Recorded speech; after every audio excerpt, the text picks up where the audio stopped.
ओम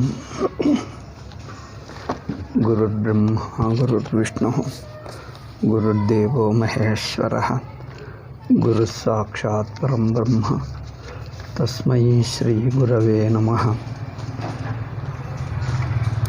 श्रुतिस्मृतिपुराणानाम् आलयं करुणालयं नमामि भगवत्पादशङ्करं लोकशङ्करं शङ्करं शङ्कराचार्यं केशवं बादरायणं सूत्रभाष्यकृतौ वन्दे भगवन्तौ पुनः पुनः।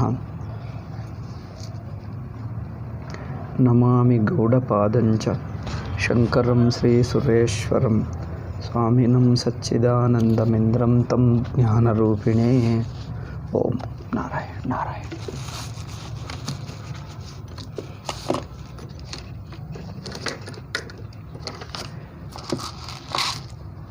Bhagavan Bhashyakara is clearly, obviously stating that adhyasa is avidya. This which avidya? Atmanatmanoh itaretara adhyasa, the mutual superimposition of Atma and Anatma, taking Atma as Anatma and Anatma as Atma. This is avidya. Taking the consciousness, conscious Atma as an object of knowledge. This is Anatma.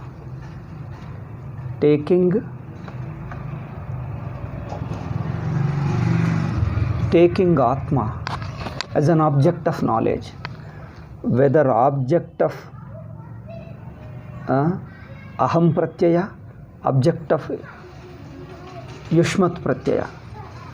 That means the aham buddhi, idam buddhi in whatever thought, taking it to be as an object of I thought or you thought, this entire making it as an object itself is avidya or adhyasa. So this adhyasa alone is called avidya. Seeing this statement, two different traditional acharyas interpreted differently. See, this is really a strange. When those who go directly by bhashya, those who study bhashya, it's very evident, very clear. Bhashyakara has been touching the misunderstanding as avidya. And this avidya goes by knowledge. By correcting the misunderstanding, one come to understand the self-existing Swatasiddha Atma.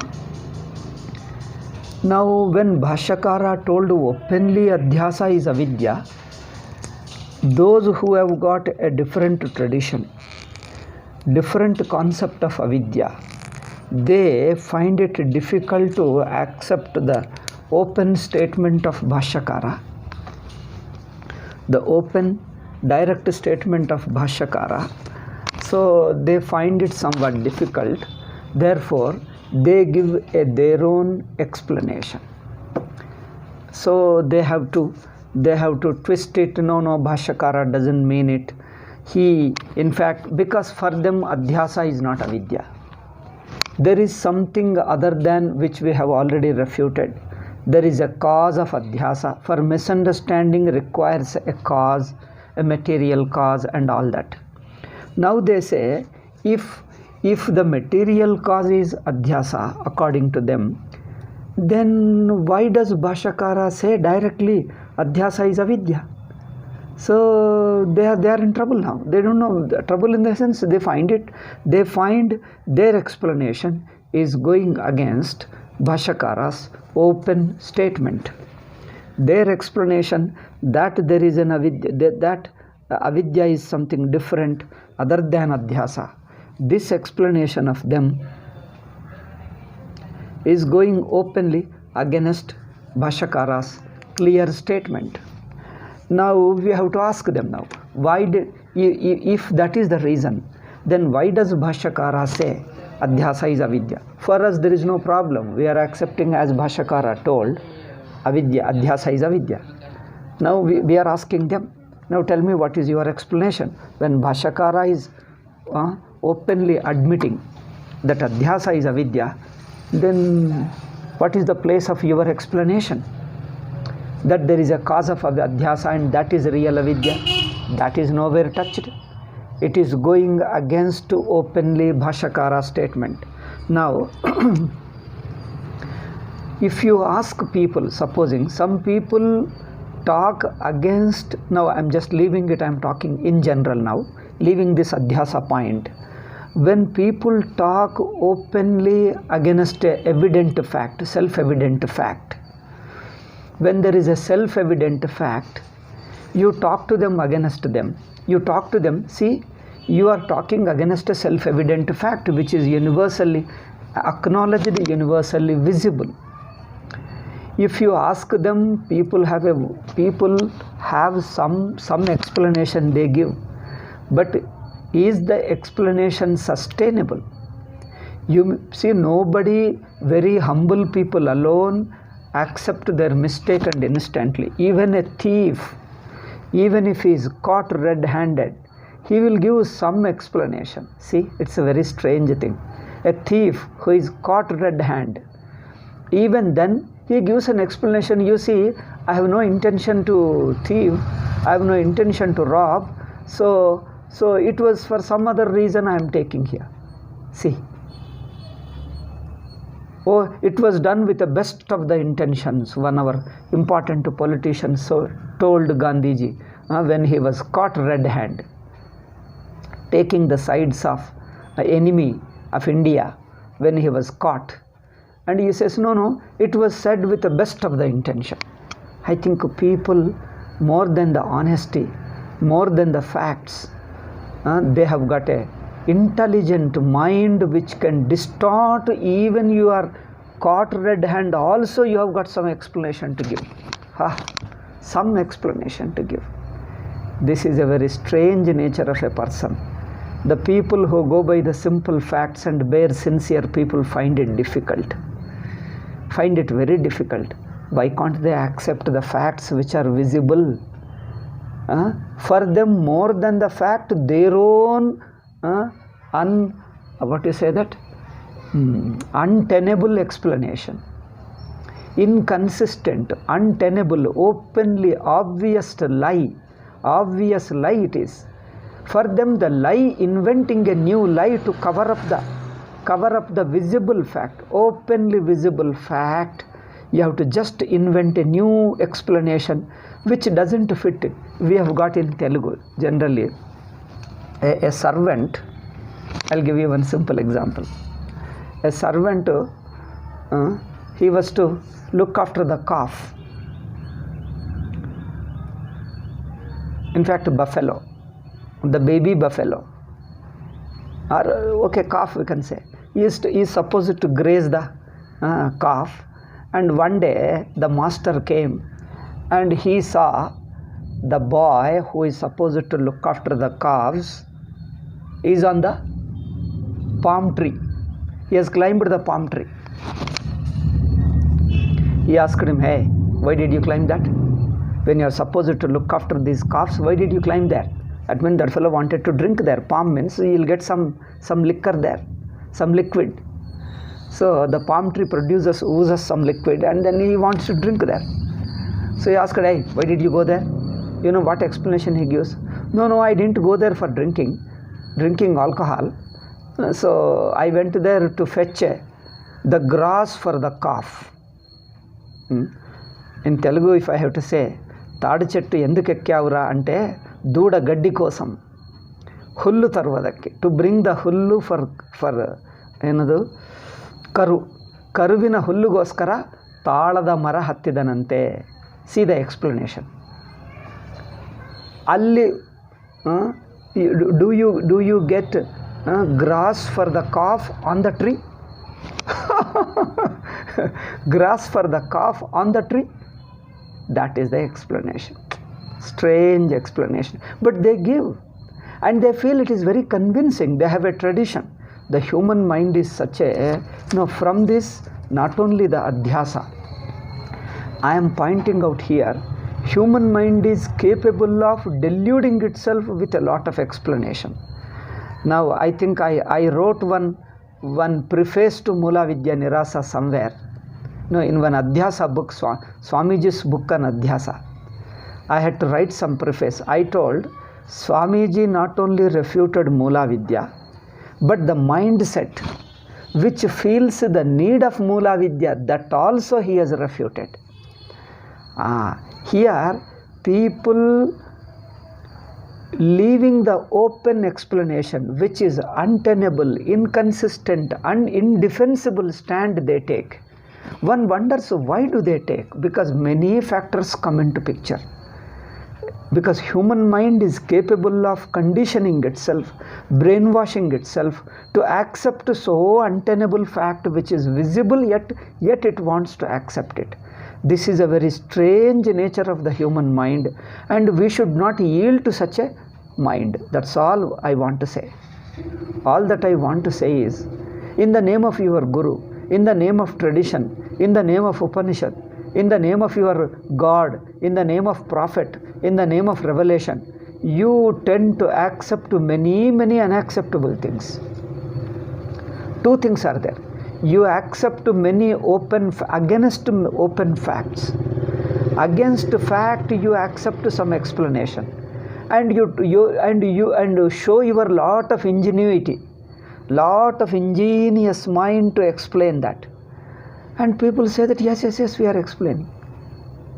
He is showing lot of logic and explanation, so many going round and explain. And there are some people to believe such an explanation. In these things, not only your ingenuity, because you have no mind to admit that there is a mistake. You have no mind to admit that there is a mistake, one. Second reason is you have a guru and you have a tradition. Your guru also explained, your tradition explained, your shastra, your revelation explained, your prophet told. Now you can't give up your prophet, you can't give up your guru, you can't do these things.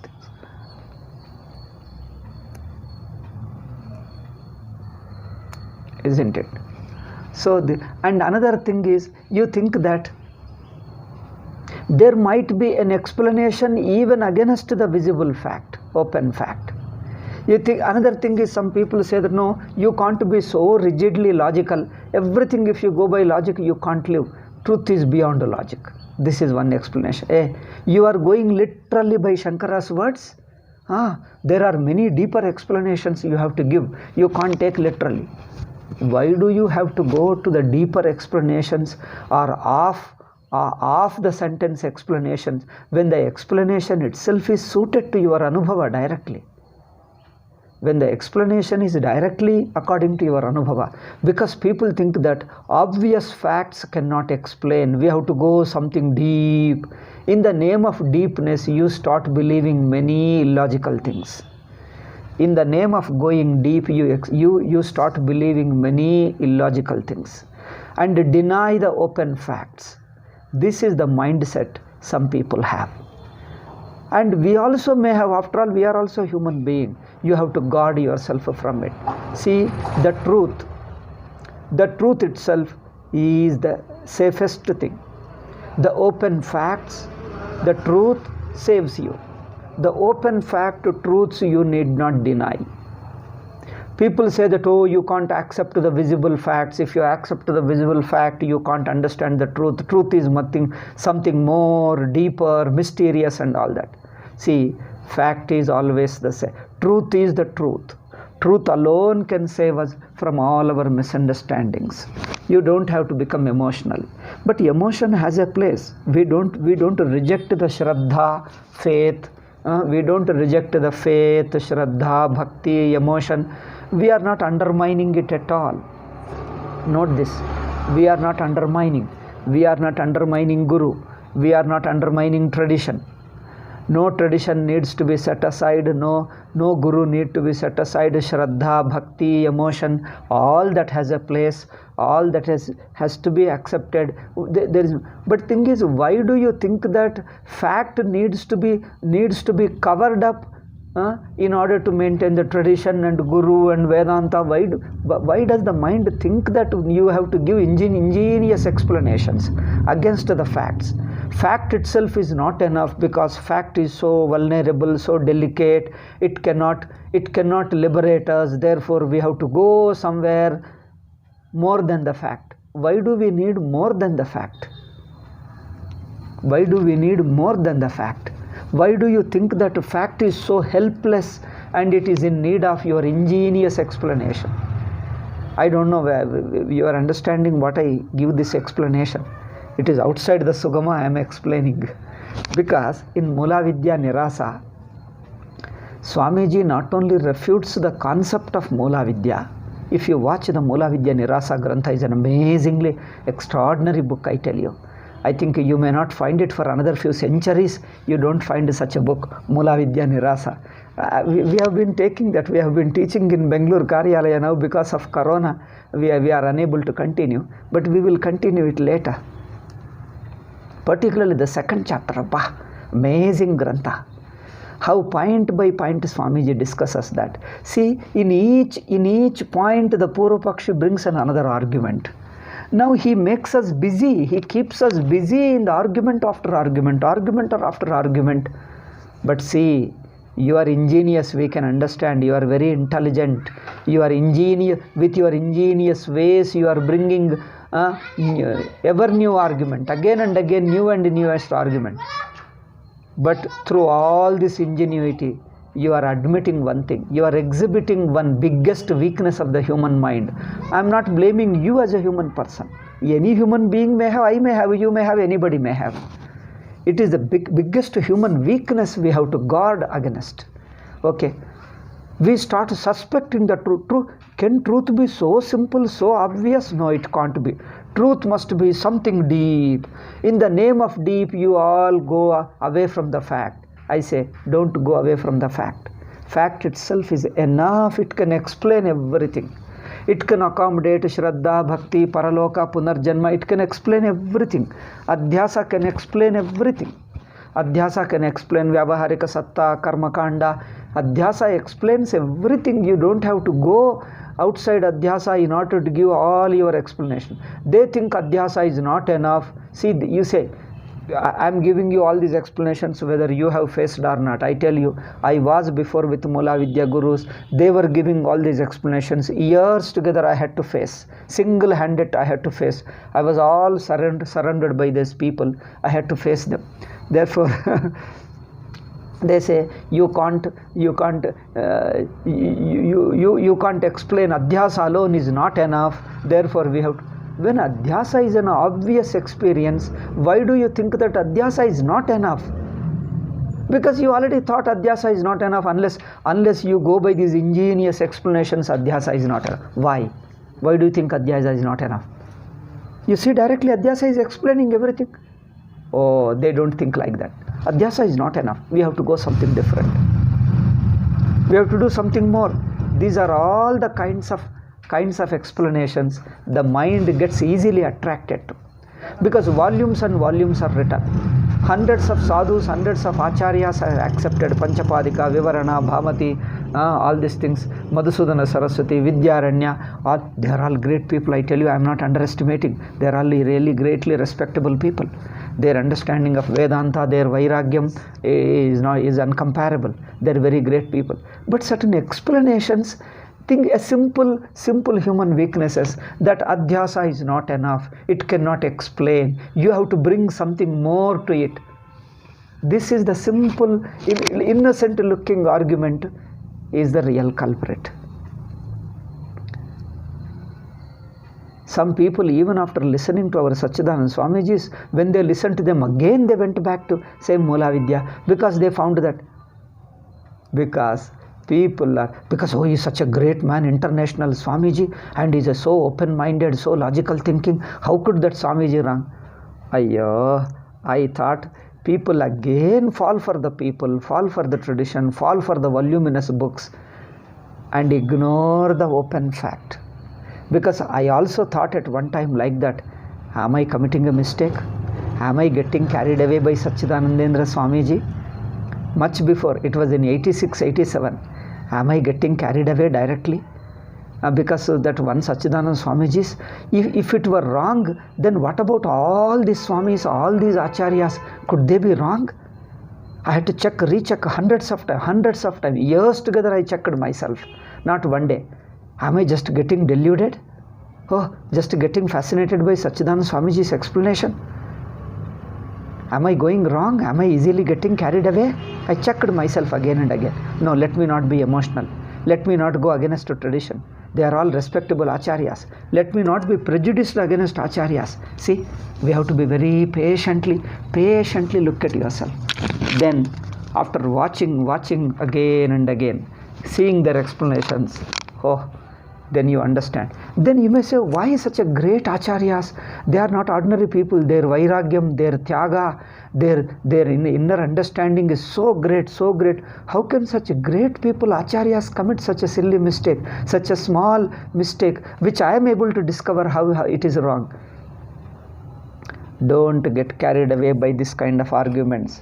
Mistake is a mistake, okay? Because they shouldn't play with your emotion. After all, it is a human mistake anybody can commit. Biggest people can commit mistakes.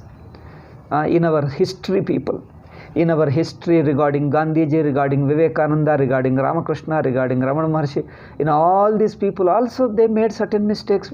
Mistake in the sense they don't know and they assumed certain thing. Mistake in the sense they just don't know detail about it. Okay, they assumed. When people tell that, okay, come on, assume and do it. Oh, all religions are same, they just assumed it. Not that they had any wicked intention or they are really seriously they are ignorant. They are not ignorant people.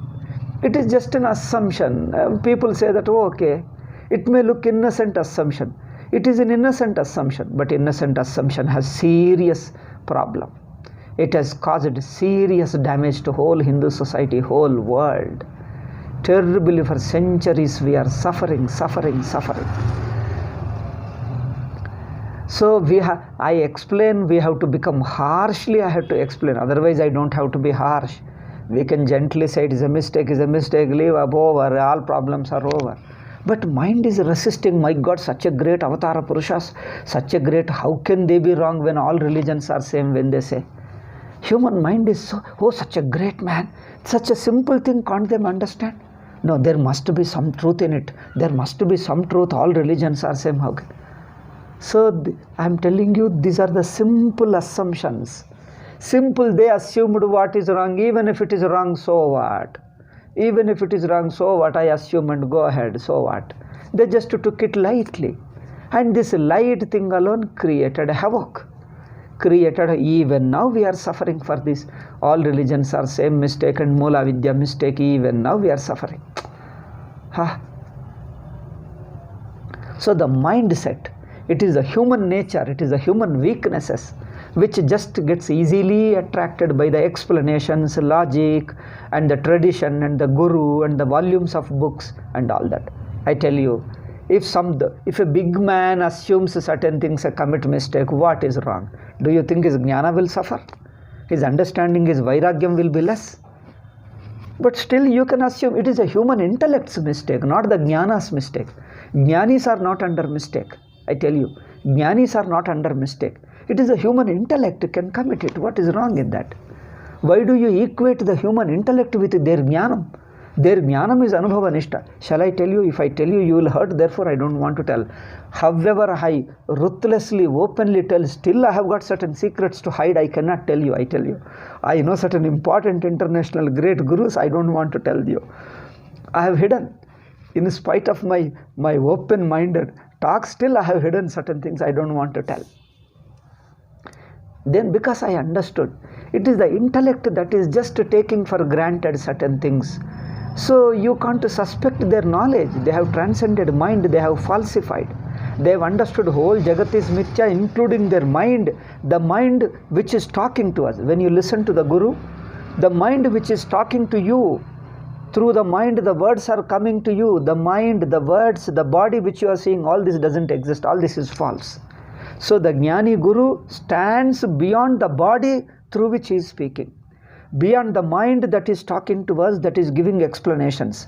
The explanations he is giving, he is not that, he is much more than that. See, if you look at the Jnani, if you look at Panchapadika, Bhamati, Vivarana and all that, see them, they are more than their explanations.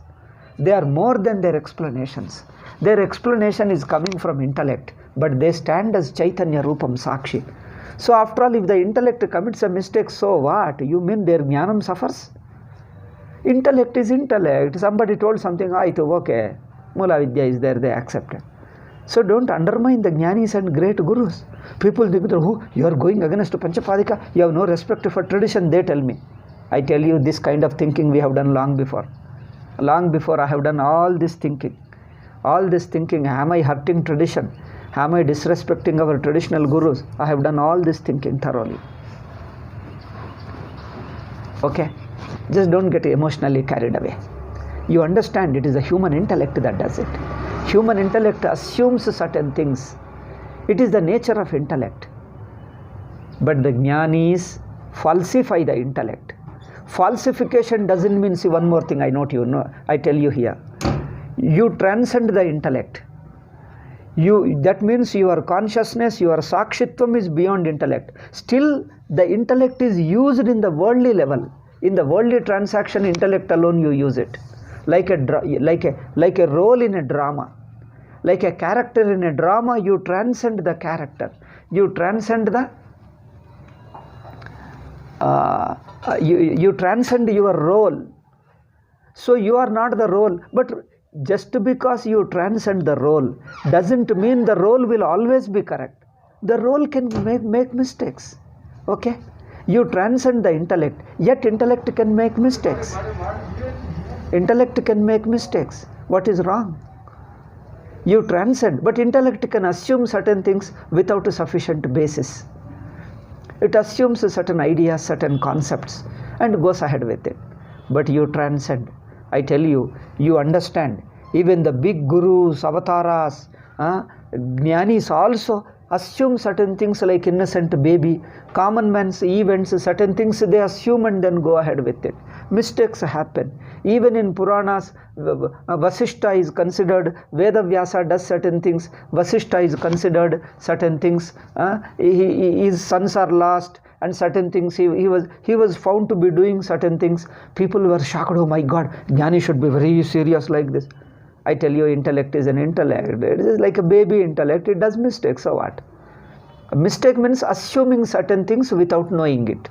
Without knowing a reality, mind can assume. See, all assumptions, all mistakes do not mean any intentional wickedness or real ajnanam.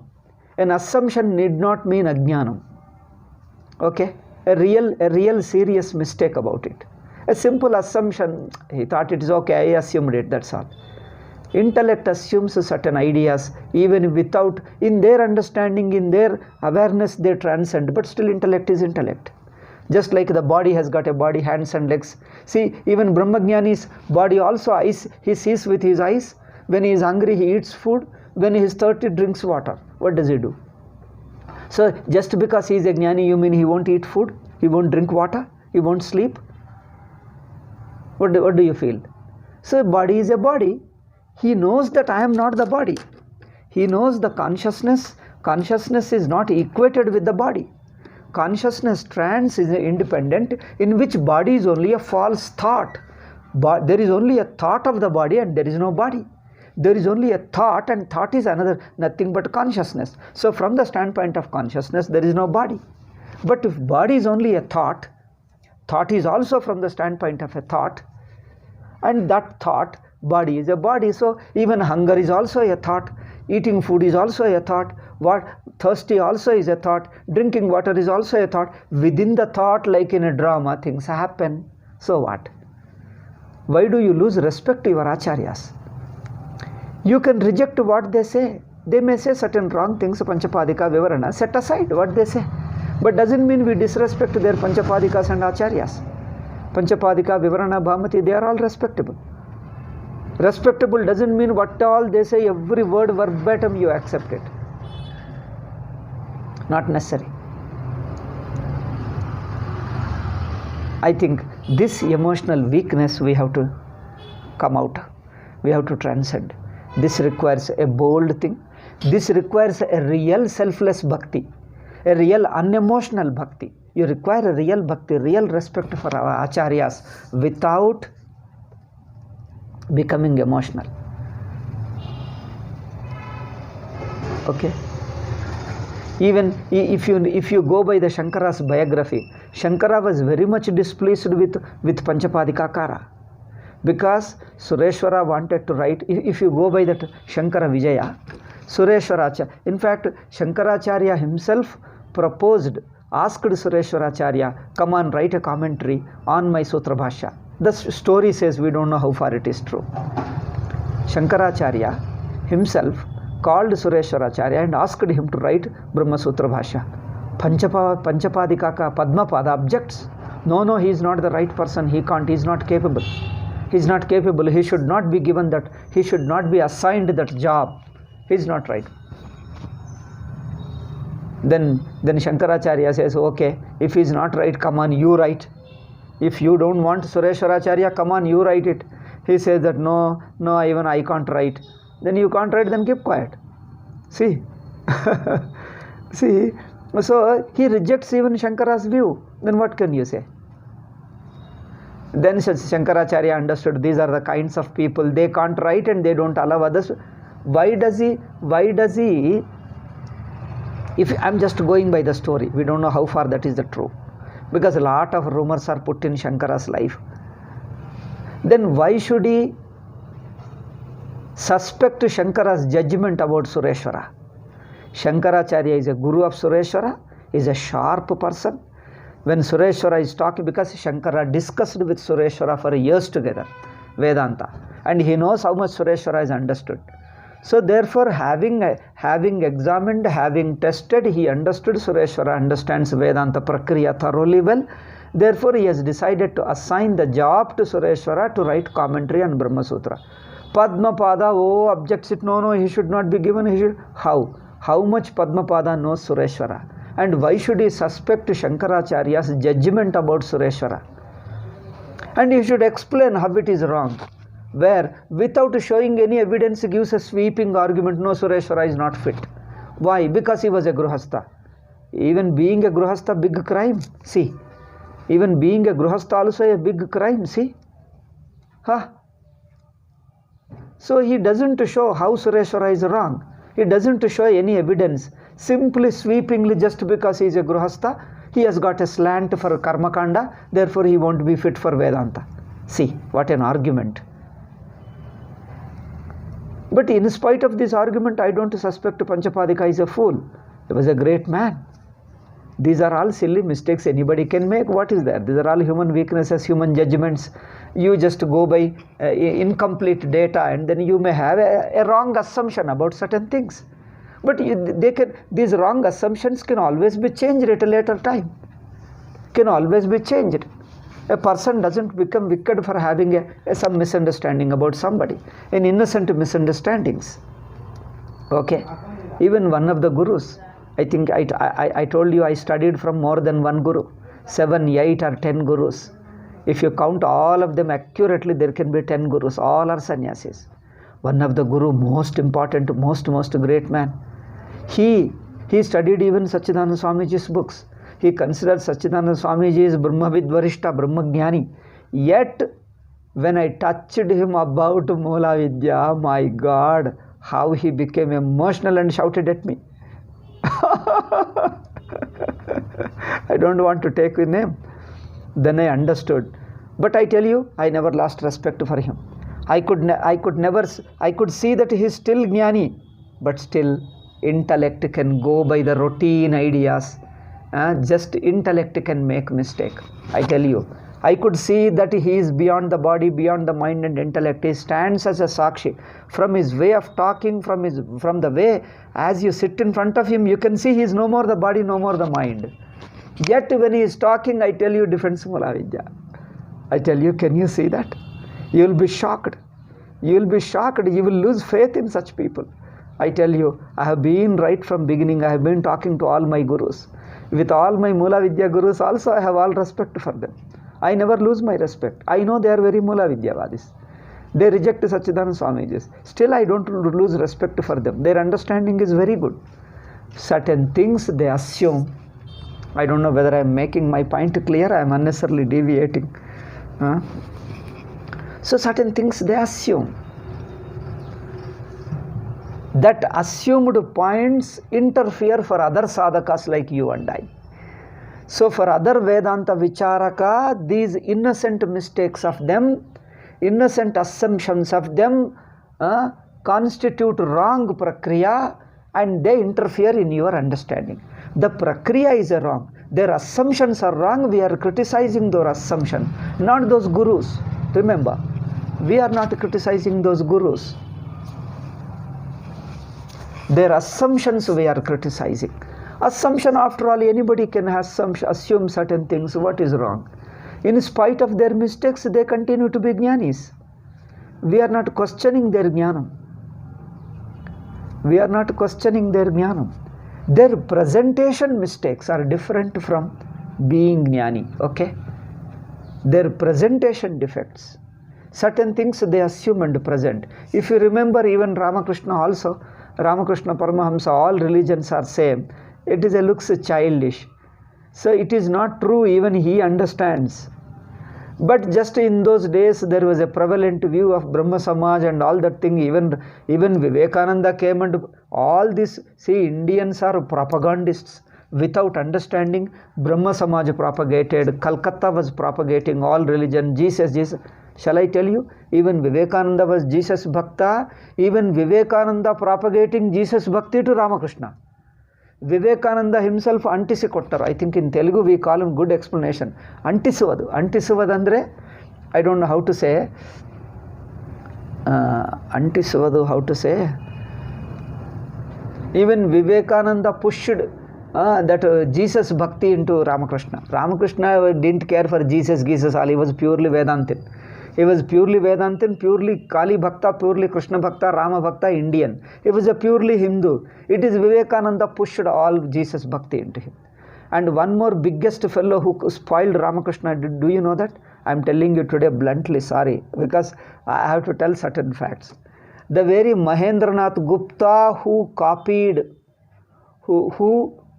Allah, who say that? Who composed, not composed, what you say, who wrote down Ramakrishna's dialogues with people. Even he pushed a lot of Jesus. All the bhaktas who came to visit Ramakrishna Paramahamsa, I am sorry to say, if you allow me to say, they were the fellows, terribly brainwashed fellows. These brainwashed fellows, the Calcutta educated people of those days, in everybody's mouth there was only Jesus. Jesus. No single worm. No worm living on the earth, in Calcutta could talk without uttering Jesus' name. They imagined everything in Jesus. That was a pervert days of 19th century, was a pervert of whole Calcutta. See? And every fellow who come to Ramakrishna, you know what would they say? They don't say that, oh Mahatma, we had a good darshan of Mahatma, Kali Bhakta, what you say, Narada's avatara, Vedavyasa avatara, Prahalladan avatara, we have seen them a Prahallada, we have seen them Narada, we have seen them a Madhusudana Saraswati. They would not say, you know what they say? Oh, we are seeing Jesus. Ramakrishna Re, they call Thakurji. Thakur means Guruji. Guruji in Hindi people call. Gurugale in Kannadigas call. Guru Garu, Swamiji. Guru Garu, Swamiji they call. Swamigalu. They call Thakurji. Thakur means Gurugale in Bengali language. They would say, Thakurji, we are seeing Jesus in you. You are like Jesus. You sit like Jesus. Stand like Jesus. Eat like Jesus. Talk like Jesus. Oh, you are Jesus. You are Jesus. Ramakrishna innocently thought, oh, there is a person who called Jesus. Oh, he is great. He is a jnani. Aitu, okay. Then I will also talk about Jesus. is an innocent fellows. These fellows who pushed all Jesus into him, this Vivekananda, Mahendranatha and all other fellows. Ramakrishna was innocent of Jesus, I tell you. They pushed a lot of Jesus into him. Therefore he thought, oh, if you mean Jesus is a Brahmagyani, then I will have his darshan. Ramakrishna doesn't know anything other than his Brahma Swarupam. He was already Brahma Swarupam. Anything you imagine, he appears as a Brahman to him. That's all he knew it. What Ramakrishna knew is, any name you put it, that is Brahman for him. And in his innocence, he thought Jesus is Brahman. And these fellows pushed Jesus into his mouth and made him a Jesus Bhakta and legitimized Jesus and fooled whole India. He has fooled. Not only India, whole world he has fooled. Who? These Bhaktas who came, instead of learning from Ramakrishna's Hinduism, Ramakrishna's Hindu Vedanta, Hindu Bhakti and Hindu Shastra Jnanam and Anubhava, instead of learning Hinduism from him, these fellows converted him into Christianity. Imposed lot of Jesus into him, lot of Allah into him, lot of Pravadi into him. These are the Bhaktas have done the lot of terrible damage. In India, only Shishyas do lot of damage to Guru. They won't listen Guru's words as it is. They edit, they adulterate. Not only adulterate, they push a lot of, they pushed Jesus into Ramana Maharshi. Ramana Maharshi was a purely Satchidananda Swarupam, I tell you. He is a purely Satchidananda Swarupam. Later he studied Vedanta, he himself admitted, Abba, Vedanta is exactly what I mean. He told, whatever is my Anubhava, the same thing is Vedanta is talking. I am happily surprised, I am pleasantly surprised that Vedanta is talking exactly my Anubhava. He felt immensely happy. Thereafter he started using Vedantic Prakriya, Vedantic language to explain his Anubhava throughout. He didn't know Jesus. He didn't know Pravadi Muhammad and then Allah and all that. It is the Bhaktas, the 20th century fools of Hindus. 20th century Hindu fools pushed a lot of Jesus into our Gurus, our Swamis. And these people innocently, our Gurus, Swamis accepted innocently. And they thought that it is all, okay, oh, there is a Jesus, oh, there is an Avatara. Might be Bhagavan is there in many forms, therefore he might be Jesus. Then he started explaining Jesus is a Brahmagyani, Jesus is an Avatara, oh, and all those things. Then the biblical, even the same foolish Bhaktas, instead of learning Vedanta from him, they brought Jesus statements and asked him to explain. I tell you, these fellows are doing the job of missionaries, trying to convert Ramakrishna and Vivek and Ramana Maharshi. They are pushing a lot of biblical statement Jesus into the mouth of Ramakrishna and Vivekananda, Ramakrishna and Ramana Maharshi. They are purifying Jesus and Jesus statements through the Ramakrishna and Vivekananda. Innocently Vivekananda, Ramana Maharshi. So innocently Ramakrishna and Ramana Maharshi have swallowed with the good faith, because all these foolish bhaktas pushed a lot of Jesus, lot of Allah and lot of Bible, light of Quran into them. And they innocently they accepted. They started praising now hereafter all everything is Brahma. And that has damaged whole India. And if it continues, not only India, there will be no Vedanta on the earth. On the earth, there will not be any Vedanta. It will be wiped out. And I tell you, you edit. What is that? You censor, how to say that? Shishya.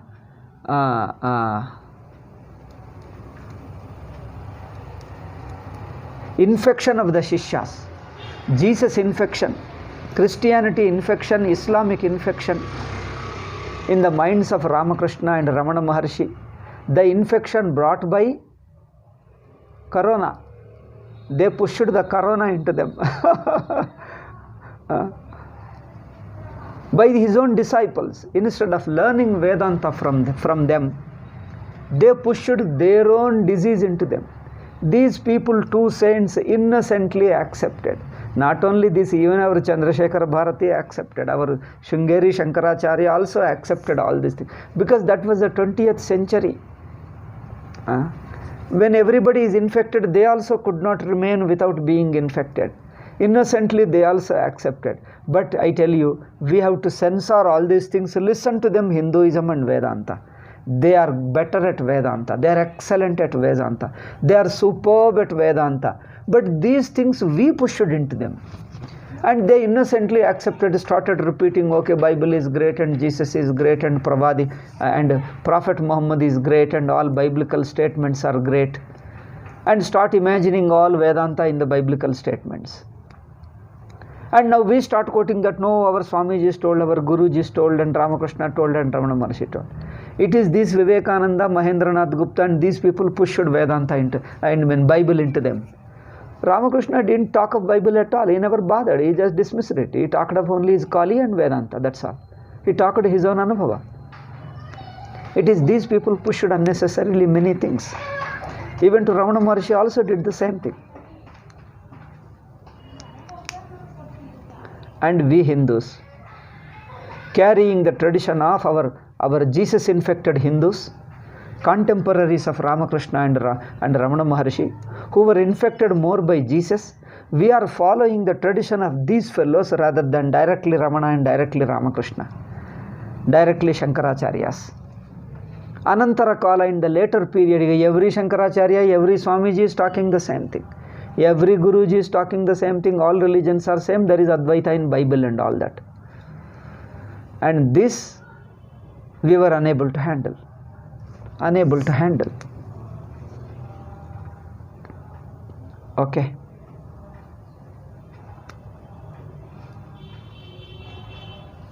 Now coming to the point, because the argument is not enough. There is some kind of emotional problems we are stuck with, because the society, the foreign rule doesn't leave us, it also infects us. Now we have to do something. Okay.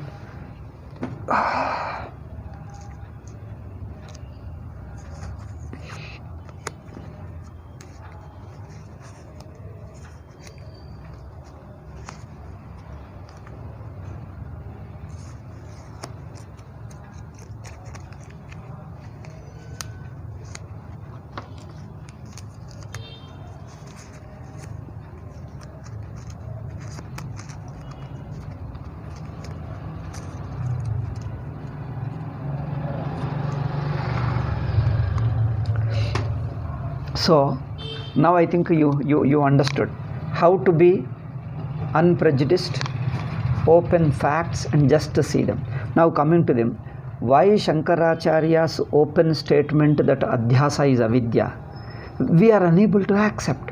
These Vyakhyanakaras are unable to accept, because they try to imagine some explanation. Now the first Swamiji asked, why do you think that the Shankaras told like that? What is it? Adhyasam avidya iti manyante. Now the Panchapadika and Bhamati, two schools were there, evolved later period over Shankara's Bhashya. They were giving, because it is Adhyasa, avidya karya. Shankaracharya was calling Adhyasa is avidya, not he doesn't mean it. There is another causal avidya.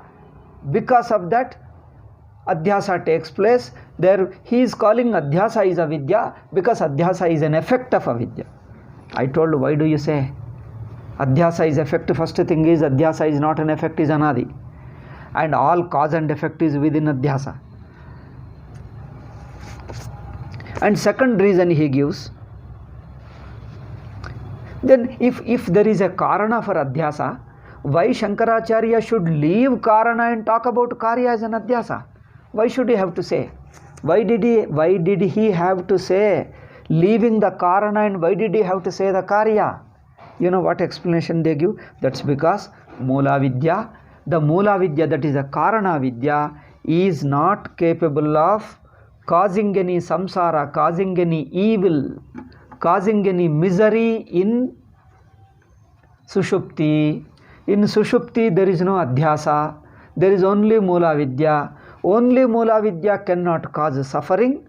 Only in its effect state, in its product state, it causes samsara. Therefore, Shankaracharya leaving about Mula Vidya, talking about Adhyasa. See the explanation. Ingenious explanation. When Adhyasa is a direct Anubhava, leaving out, they go to this explanation. For this, Swamiji gave the explanation. First thing is, there is no Karanam. All Karanam Karyam comes within Adhyasa. For that, he gave the quotation of Gaudapadacharya's Vakyam and also Bhashyam, and that all this is Adhyasa. And it is a Bhashya Viruddha, Yukti Viruddha. We have explained, in the last class we discussed, I am only just summarizing it, I don't want to go again. It is Bhashya Viruddha, Yukti Viruddha and Anubhava Viruddha. Therefore, this doesn't work. This explanation is unnecessarily showing your ingenuity. Leave it. Now the next explanation. Now the Bhamatikara comes. So far we have discussed already. Now the Bhamatikara comes and says, he says Adhyasa is two. He takes Adhyasa means only the worldly instance of Adhyasa. He says the worldly instance of Adhyasa is not causing the samsara. It doesn't cause any evil. It doesn't cause any misery. Okay. The worldly instance of Adhyasa doesn't cause any misery. Therefore, he is talking of this Atma Adhyasa, the misunderstanding about the Atman as a Vidya. See, where is he going? Why does he have to say Adhyasa is a Vidya if there is a causal Avidya? You know what they explain? The worldly instance of Adhyasa is not the cause of samsara, is not causing any misery. Therefore, he is taking Atma Adhyasa as a Vidya. Okay. Now the Swamiji's explanation is, don't tell me that worldly instance of Adhyasa is not causing any misery. You mistake rope for snake. Okay? You mistake rope for snake. Are you not afraid? Is it not giving any misery? Is it not causing any evil to you, any trouble to you? It causes any trouble, definitely. Even if you take your own example of the seashell mistaken for silver, even that it attracts you. Seashell mistaken for silver attracts you. You get attracted to it. You run after towards it. By the time you hold it, oh, you get disappointed. You are shocked. Is it not causing any misery? You get disappointed. Yo, I lost silver. Oh, I am under illusion. Even the illusion makes you frustrated. Okay. So, how can you say that it is not true?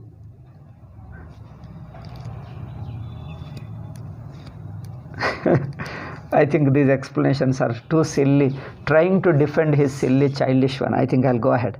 Nanu sarvametad dukkham vrishabhasanodbhavam atayeva laukikaihi paramartat. Therefore, he says the worldly instances cause misery to people. That's because he says, that is only due to your false samskara, he says.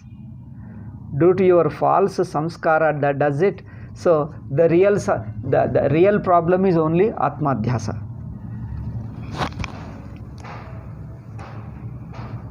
Therefore, any misunderstanding is a cause of a problem. Any misunderstanding causes the problem. Therefore, Shankaracharya is talking Adhyasaloni is avidya. Okay. Now we have refuted two explanations. One is of the Panchapadika, another is of the Bhamati. Now coming to the Sachidanandendra Swamiji's explanation, then you tell me what is the real reason. Why should Shankaracharya say Adhyasa alone is avidya? You tell me. Okay. They are asking question now. Okay, Kintarhi Prakrutadhya. Now the 28th point, those who are referring the book, 28th point. Kintarhi Prakrutadhyase avidya shabda pravrutti nimittamiti. Then what is the real reason? On account of which Shankaracharya is calling Adhyasa alone is avidya. You tell, okay, you have refuted, you are dismissing our explanations of Panchapadika as well as Bhamati. You give your explanation, let us see. Okay, now they are challenging Sachidanandendra Swamiji. Swamiji gives explanation simple and straight. Adhyasa is Vidya Virodhi. That's all. He is calling adhyasa is avidya because adhyasa alone can go away by vidya. Adhyasa alone can be corrected by vidya, therefore he is calling adhyasa is avidya. That is a simple reason. Oh, isn't it? Vidya virodhitvat avidya. It is opposite to vidya. Shuktika swarupadigama rupa vidyaya hi rajatadhyaso virudyate. Ato avidya rajatadhyasaha yadyapi shuktika vidya bhavopi shukti vidya bhavitumarhati tatapi shukti vidya viparitam rajata jnanam yata pratibandham anarthakari cha nadatha tat vidya bhavayiti. Rajatadhyava asa eva visheshatah shukti vidyatyuchyate. Adhyasa alone is called specifically avidya because in its adhyasa nature alone it causes the suffering. Then other than the adhyasa there is only simple non-understanding only. There is no mula vidya, there is no cause. Adhyasa is the real avidya, and not knowing the seashell is only due to adhyasa. When you are in adhyasa, you just do not know that there is, you do not know there is a seashell. So therefore, evam sarvatra adhyase, in all adhyasas, tad aropya jnanam tad adhisthana avidyatvena vyavahartum yogyam. In all adhyasas, wherever, whether in the worldly illustration or atma vidya, adhyasa. Adhyasa alone is accepted as an ignorance of the fact, ignorance of the truth, because when you are ignorant of the truth, in that ignorance there is always misunderstanding. It is in the misunderstanding alone you do not know the fact. Therefore, adhyasa alone is in general taken as avidya. One important reason is, on knowing the truth, how do you come to know the truth? By correcting the misunderstanding alone you come to know the truth. How do you come to know the truth? See, we say adhyasa alone is avidya because the same adhyasa, the same avidya can be corrected, goes away by jnanam. What does the jnanam do? Jnanam doesn't objectify atma, it corrects the misunderstanding. See, jnanam corrects the misunderstanding, doesn't objectify the atma. Jnanam addresses directly. Jnanam addresses avidya alone, that means adhyasa alone. It corrects the misunderstanding. The job of vidya is correcting the misunderstanding. It doesn't objectify the atma. Isn't it? Therefore, you have to vidya virodhi is adhyasa alone. What is vidya virodhi? Vidya virodhi means what goes away by vidya. What is removed by vidya, knowledge. It is a misunderstanding alone is corrected by vidya. See, it is the misunderstanding alone that is corrected by vidya, not anything else. It is a misunderstanding that is corrected by vidya. That's why evam sarvatra adhyase tattad aropya jnanam tattad adhisthana vidyatvena vyavahartum yogyam. Therefore, that adhyasa alone is considered as an ignorance of a fact. Everywhere it is a misunderstanding alone is considered as an ignorance of a fact. What is ignorance of a fact? It is a misunderstanding of a fact, that is an ignorance. Tatha Vedanta vihita vidya virodhitvat tannivartyatvacha prakruta adhyasasyapi avidyatvam. Okay, we'll stop with this, and the remaining a small point is there, we'll discuss. Now the vidya swarupam also. Almost we are coming to this point, and next point we have to discuss it. Okay, we'll tell in the next class alone, because the time is coming to an end. Okay, Om Shanti Shanti Shanti. Hari Om Shri Gurubhyo Namaha. Hari Om Tat Sat.